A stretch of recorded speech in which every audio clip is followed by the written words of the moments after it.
Hi everybody, it's great to be back here again on Itamar. A lot of times we have to ask ourselves a question. If you can actually reverse a situation that seems to be a dead-end situation, there's no way out, can a situation be reversed? Sometimes, most people, they fall into despair when they have a situation they just can't get out of it, and they just, give up. But the question was to ask ourselves, if we can reverse situations that seem to be impossible escapes. How do we deal with a situation like that? And I think this week's portion, we have a few good lessons on situations that seem to be irreversible, but could turn around for the benefit, and turn around for the best and make a big change in our lives. And I think the first story, of course, is the story of Abraham, 99 years old. He has his circumcision. His wife, both are elderly. She stopped getting her monthly cycle. The two of them, there seems to be no chance to have a child, and all of a sudden she's promised that within 9 months she'll have a child, Sarah. Right? Think about that. People have given a complete hope. I'm not going to have a son anymore. I'm not going to have a child anymore. And all of a sudden their lives, they're blessed and their lives completely change. 9 months later, a child is born. And that is a situation of, if not, showing how the greatness of Hashem in this world, being able to reverse any situation. This world runs by natural causes. In most cases, we know it's a world of nature, and God set the rules of nature. But the beauty of divine providence is that God will change laws of nature for the benefit of mankind when it's necessary. And when He feels we're deserving of it. Not everyone is deserving of God changing the rules of nature. A lot of people live in the boundaries of nature because they don't really believe beyond that. They live a natural life. They claim they believe in God, of course, and we accept that, but the question is, how strong is the faith and how do they show their faith? But the more you go above your natural nature, situation and really connect and really try to cleave to the creator of the universe, then the more divine providence you can actually bring upon yourself. And here we see Abraham living a life of such morality and ethical. His whole life is to give and to help and to do. And here he's sick after this terrible. What do most people do when they have an operation? They're resting, right? He jumps out of his house and is running after people. Come in, I want to help you. And therefore God jumps out of the laws of nature and to help him and to bring a tremendous miracle through Abraham. That's one tremendous lesson we see in the opening of this week's portion. At the end if we go skip quickly to the end, it's one of the hardest, in my personal studies, one of the hardest things to understand in the Torah is this nisayon, this trial. This is the 10th trial of Abraham, of having to offer his own son as an offering before Hashem. And of course, we know that the happy ending over here. That's something that's so difficult, and I'm sure we all know there is so much ink that was spilled to answer this question. Understanding the Akedat Yitzchak and what is this whole thing? I think we spoke about. We must have spoken about in the past, and I once heard a beautiful explanation. I don't remember who mentioned this, but I want to develop this concept. As we know that Abraham's entire life was living a life of cleaving to Hashem, right? To knowing the one God, monotheism, to return to one God of the universe. He lived a life of fighting against idol worship and the worst things we can imagine. People that was offering their children to idols and idol worship. Usually a lot of times they go together, right? Idol worship together with corruption and immoral corruption. They go together a lot of times. Sometimes they don't go together. But Abraham, this is what Abraham witnessed, and he was fighting against this his entire life. And here, after, not only that he was promised, by God, his only son, and Hashem actually changed laws of nature for him to have a son the only son from Sarah, right? Obviously he had Ishmael, but here this was Isaac was to be born, and was born, and this was something that was so miraculous, and here God wanted to take that away from him, right? But not only the fact that he wanted to take that, seemed to tell him to give it away, right? Give that away from him, but all the more to do something that was so immoral, so unethical. To go ahead and take a child and offer him like an idol worship does. It's something that's idol worship. We don't do that. So it goes against, it negates any human natural instinct.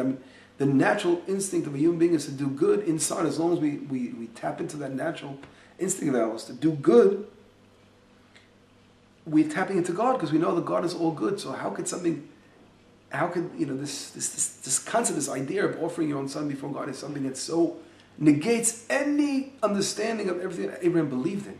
Okay? And here Abraham, he's willing to go and do the something that negates everything he believes in. And that's something that's hard to fathom. How can Abraham do something like this? Right? He thought he was going to do it, right? God stopped him in the end. So what happened to this human being who was so moral and so ethical? He should have said, I can't do this. This is something, it's not moral. But he doesn't do that. And he goes ahead and of course he passes the test. Now, the question is, what was God expecting from Abraham? How did God want Abraham to react? Maybe he would have liked it better if he would have said no. But here is a great lesson I think we can learn, is that we see so clearly that there's a certain level that we can connect to understand, rationally understand God. But of course, we are just a little piece of dust in this cosmos. As human beings, we're nothing. And God is teaching Abraham a lesson.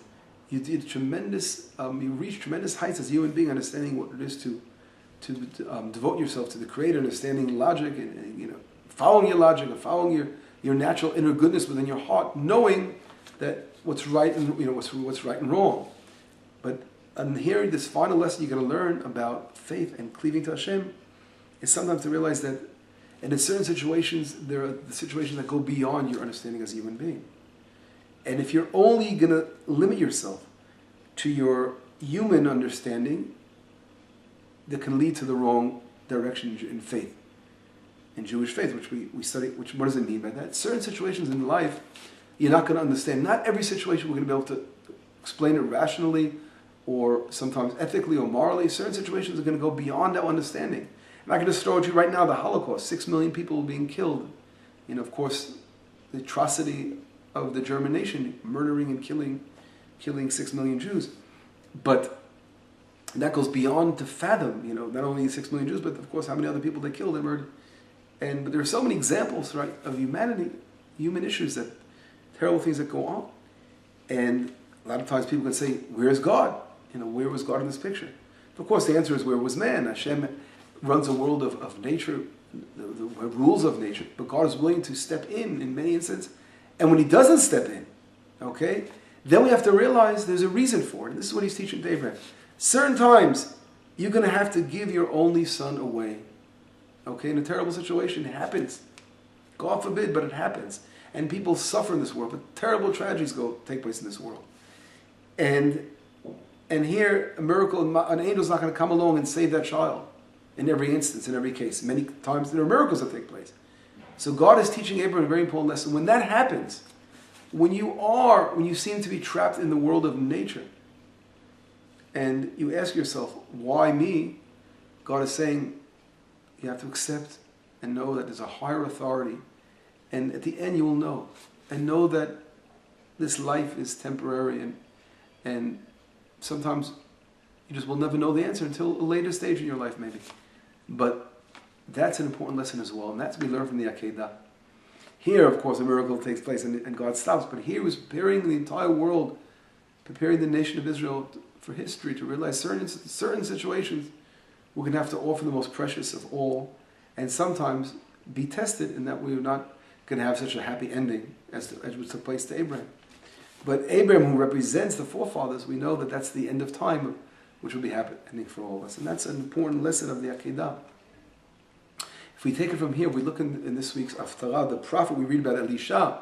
And this woman who's an important woman, and she's so kind, her and her husband, they set up a little room for the prophet, and they give him a candle, and they give him a bed, and a little room, and he blesses them with a child. We all know the story. He blesses them, and then, just like in this week's portion, Sarah is blessed with a child. And what happens? This child, terrible tragedy takes place. The child dies. After this woman, again, never had a child in her life, and she was waiting so happy, and that she was given the most precious thing in the world, and here, boom, the child was taken away from her. And of course, here we have the amazing story of a prophet, Elisha, coming along, and we see also a very important lesson, that she never said to the words, her child died. She never said that. when something, God forbid, bad happens, don't say the bad thing.